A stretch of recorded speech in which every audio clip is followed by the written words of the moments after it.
नातिन बिज़ॉन YouTube channel पे आप सबको बहुत बहुत खुश आमदीद। आपका बहुत बहुत शुक्रिया, आप लोग हमें फेसबुक पर भी देख रहे हैं। और हमारा मकसद आप तक वो बातें पहुंचाना है जिनका ताल्लुक हमारे आम बंदे के सवालात से है, जो टीवी देखता है, सोशल मीडिया देखता है, लेकिन उसको समझ नहीं आ रही होती कि ये सब कुछ क्या हो रहा है और ये कैसे हो रहा है। हम अपने प्रोग्राम्स के ज़रिए कोशिश कर रहे हैं कि आप तक वो बात पहुंचा सकें कि आजकल जो जो कुछ हमारी सोसाइटी में, हमारे मीडिया पे हो रहा है, इसके पीछे वो कौन सी हरकत व सकनात हैं जिसकी वजह से आज हमें बहुत सी अजीब व गरीब चीज़ें अपने मुआशरे में देखने और सुनने को मिल रही हैं।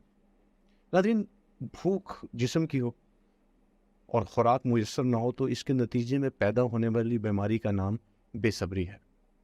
और अगर ख़ुराक मुयस्सर आ जाए तो इंसान शुक्र की नेमत से माला माल हो जाता है। और अगर भूख दुनियावी आसाइश की हो और इसकी खुराक मुयस्सर आ भी जाए तो इससे पैदा होने वाली बीमारी का नाम हवस है। दुनियावी आसाइश की खुराक हैं क्या क्या? इस भूख की बुनियादी ज़रूरत क्या है? या नाज़रीन, इसकी बुनियादी ज़रूरत है पैसा। इसको हासिल करने के लिए इंसान की ज़िंदगी का सबसे पहला असूल टूट जाता है और वो है हलाल और हराम की तमीज़। और वो इस तमीज़ को छोड़ के जैसे चाहे माल कमाने की तरफ अपना रास्ता चुन लेता है। और वो पैसा हलाल से आए या हराम से आए, बस उसका एक ही मकसद होता है और वो होता है पैसा इकट्ठा करना। तो कुछ अरसे के बाद इंसान पैसा इकट्ठे करते करते करते करते जब उसको लगता है कि वो एक ही करेंसी के नोट देख देख कर थक गया है, क्योंकि ये भूख दुनिया की आसाइश की है और इसकी बुनियाद हवस है, यहाँ से वो अपना दूसरा कदम उठाता है और वो है तरक्की याफ्ता ममालिक की महंगी करेंसीज में अपने माल को मुंतकिल करना। उसकी मिसाल है डॉलर, पौंड्स, यूरोस, दिरहम वगैरह वगैरह। नाज़रीन, ये खेल बहुत मज़े का होता है। इस खेल में इंसान हराम कमाने के साथ साथ अपने और बहुत से ज़राए खोल लेता है, क्योंकि पहले वो अपनी मुल्क की करेंसी के अंदर करोड़ों अरबों जमा करने का शौकीन होता है। अब उसको तरक्की याफ्ता ममालिक की करेंसीज को इकट्ठा करने के लिए हराम की कमाई को बढ़ाना पड़ता है।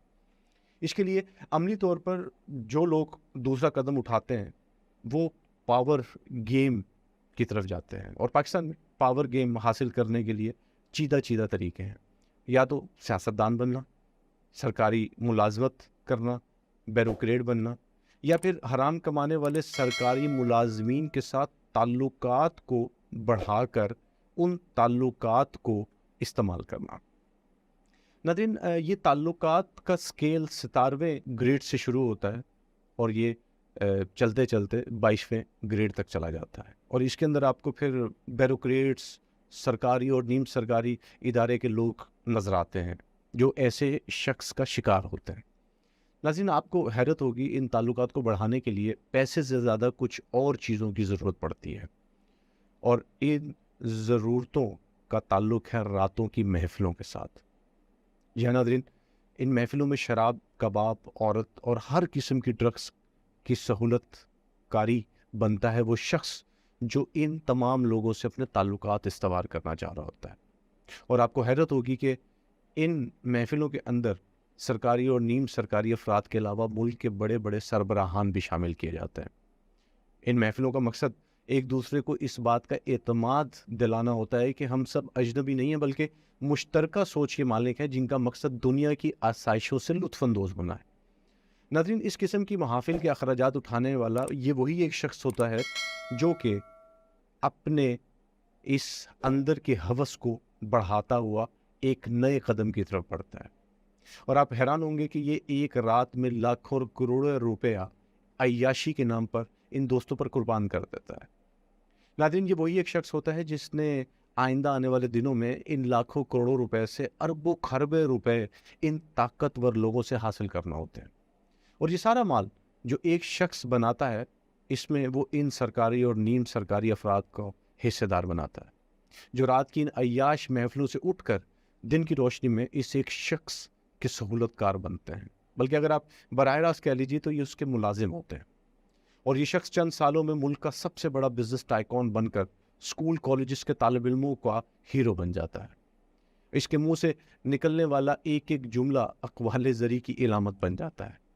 अभी آپ گوگل کے اوپر سرچ کریں اور وہاں پر لکھیں ٹاپ 10 ریچسٹ پرسنالٹیز ان پاکستان اور یا ٹاپ 10 ریچسٹ بزنس مین ان پاکستان، تو ان کے چہرے دیکھ کر آپ کو پتہ چل جائے گا کہ ان شخصیات کا تعلق کن کن سیاسی جماعتوں کے ساتھ ہے۔ لیکن اگر اس میں سب سے حیرت انگیز بات جو ہے وہ شاید یہ سوال آپ کے ذہن میں بھی اٹھ رہا ہو کہ کیا کبھی ان سرکاری اور غیر سرکاری لوگوں میں سے کبھی کسی کا ضمیر نہیں جاگتا کہ وہ اس قسم کے کرپٹ عناصر کے خلاف کھڑے ہو جائیں اور اپنی زندگی میں حرام سے توبہ کر لیں؟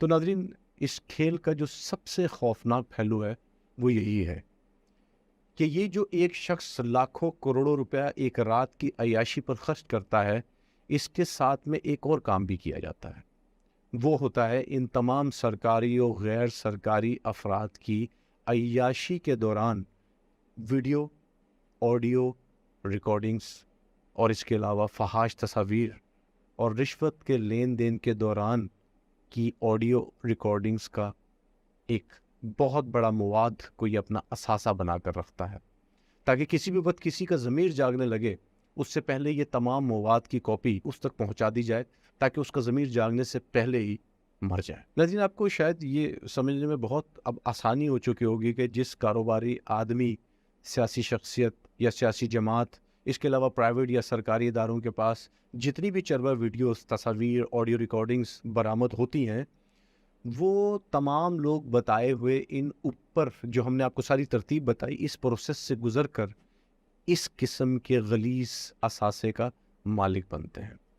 اور رہی بات اس شخص کی جو چند سالوں میں کروڑ پتی سے کھربوں پتی بن جاتا ہے، اس کی ہوس کا سلسلہ بھی ختم نہیں ہوتا۔ وہ اپنے ملک میں سب سے بڑا بزنس ٹائکون بننے کے بعد اب اپنا مقابلہ دنیا کے امیر ترین لوگوں سے کرنے کے لیے لندن، سوئٹزرلینڈ، امریکہ، سنگاپور جیسے ممالک میں ایسے ہی دوست ڈھونڈتا ہے جو رات کی تاریکی میں عیاشی میں ڈوب کر اس کے بھیانک ہوس کے خواب کی تعبیر مکمل کرتے ہیں۔ ناظرین، مگر ابھی اختتام نہیں ہوا، ایک بھیانک نتیجہ بھی باقی ہے۔ کہانی جہاں سے شروع ہوئی تھی اس کا انجام بھی وہیں پر ہوگا۔ ناظرین، جیسے کہ میں نے شروع میں آپ کو بتایا تھا کہ بھوک جسم کی ہو اور خوراک میسر نہ ہو تو اس کے نتیجے میں پیدا ہونے والی بیماری کا نام بے صبری ہے، اور اگر میسر آ جائے تو انسان شکر کی نعمت سے مالا مال ہو جاتا ہے۔ ناظرین، دنیا کا یہ سب سے کامیاب انسان جو اپنے دماغ کے ذریعے یہ تمام گھناؤنی سازش رچاتا ہے، وہ اس زندگی میں بہت سی نعمتوں سے محروم ہو جاتا ہے۔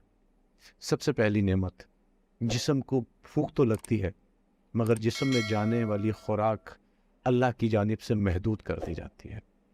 جس دنیاوی آسائش کو وہ ڈھونڈنے اور جیتنے نکلتا ہے، اس میں بنیادی دنیاوی آسائش، لذت، جس کو ہم زبان کی لذت بولتے ہیں، وہ جسم قبول کرنے سے انکار کر دیتا ہے اور جسم میں ایک طاقت کی لہر ختم ہو جاتی ہے۔ زبان ذائقہ چکھنے کی طاقت سے محروم ہو جاتا ہے۔ جس خوراک کو کھا کر اس نے صحت و توانا ہونا تھا، ڈاکٹر کی ریکمنڈیشنز کے بعد وہی خوراک اس کے لیے زہر بن جاتی ہے۔ دنیا کی آسائش اور عیاشی جیتنے والا اس قدر غریب ہو جاتا ہے کہ زبان کا ذائقہ بھی اس سے چھین لیا جاتا ہے، کیونکہ یہ وہ شخص ہوتا ہے جس نے حرام خوری، رشوت خوری، بے ایمانی کی بنیاد پر لاکھوں کروڑوں لوگوں کا حق مارا ہوتا ہے اور ریاست کے خزانے میں ڈاکہ مارا ہوتا ہے۔ اور یہ رہی بات ان سہولت کاروں کی، ان کی زندگی کا کہانی بھی ہم آپ کو جلد سنائیں گے۔ لیکن ناظرین، اس سارے بات میں اور اس تمام پہلو میں جو سب سے اہم پہلو ہے وہ یہ ہے کہ آج آپ جتنے بڑے لوگوں کو دیکھیں گے، ان کی زندگی کی باطنی خوشی، روحانی خوشی فوت ہو چکی ہے۔ آپ کو آج بڑے بڑے کینالوں میں گھر نظر آتے ہیں، لیکن آپ کو عصر اور مغرب کے بعد ان گھروں کو دیکھنے کے بعد ہیبت آتی ہے، کیونکہ وہ ایک بھیانک قبرستان کی شکل اختیار کر چکے ہوتے ہیں۔ گھر تو بڑے بن گئے ہیں، گاڑیاں بھی بڑی آ گئی ہیں، لیکن چہروں پر وہ رونق ختم ہو گئی ہے جس کے لیے انسان حلال اور حرام کی تمیز چھوڑ بیٹھتا ہے۔